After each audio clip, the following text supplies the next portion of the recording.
What's up, guys? Let's talk a little bit about file storage as a photographer.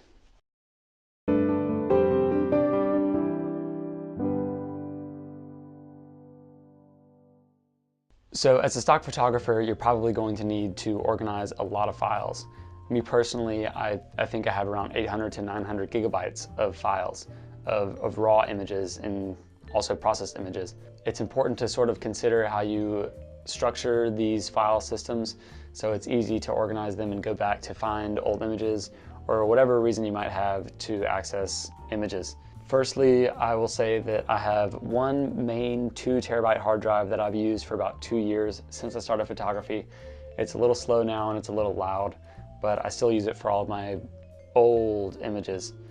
And I also now have a 1 terabyte spinning hard drive in this new laptop. Well, not new, but I got it around 6 months ago. In this laptop that I keep my modern files on. So 2 hard drives that I split my files between. When I used my old hard drive, I was first starting with travel photography, and I would basically just create folders that named after the city and the year that I was in. And if I go, for example, here, I'll show you Stuttgart 2015. You can see that there's just a huge jumble of NEF files straight from my camera and one export folder. And it's all right, I guess, but you know, it's difficult for stock platforms if you name all of your files the same thing and there's no metadata, and it kind of all jumbles together after a while, and it's just difficult to organizing, not really, but to sell, yeah.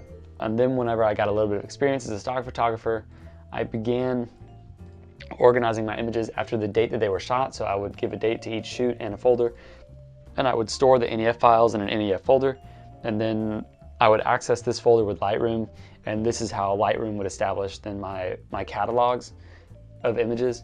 And once the images were done being processed, I would put them in a delivery folder.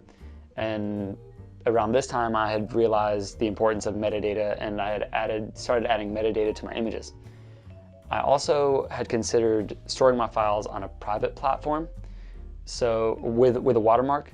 So I would also have a folder for all of my images with watermarks inside of this folder, inside of the delivery folder. And I think this works quite well. But nowadays what I do is the dates again is Chinese format now, just because I've been learning the Chinese language.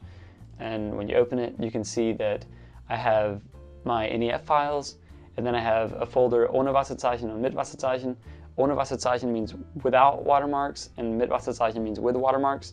And the ohne Wasserzeichen I usually upload to stock websites. So you can see that it's an entire shoot without any watermarks, the raw files, and these are the files that are then sold on sites like Shutterstock. My mit Wasserzeichen images are the images that I personally really like and would potentially like to use on social media. It's normally a lot fewer than the actual images that I sell. But these images I upload to a platform like Flickr, and I always have access to them with my phone usually, and I like that kind of organization. And these also have metadata on them. But I also have, of course, videos that I do, and for these I also make, sometimes when I have videos during a shoot, I make a folder called 视频, which is video in Chinese, and that's where I keep all of my raw video files. And that's basically how I organize my images. And I don't know if you're having issues storing your images yet, but if you're an experienced stock photographer, I'm sure you have a good solution for that, and maybe this solution is something that you could use as well. So I hope this video is helpful, and that's how I store my files, and I will see you guys in the next video. See you around.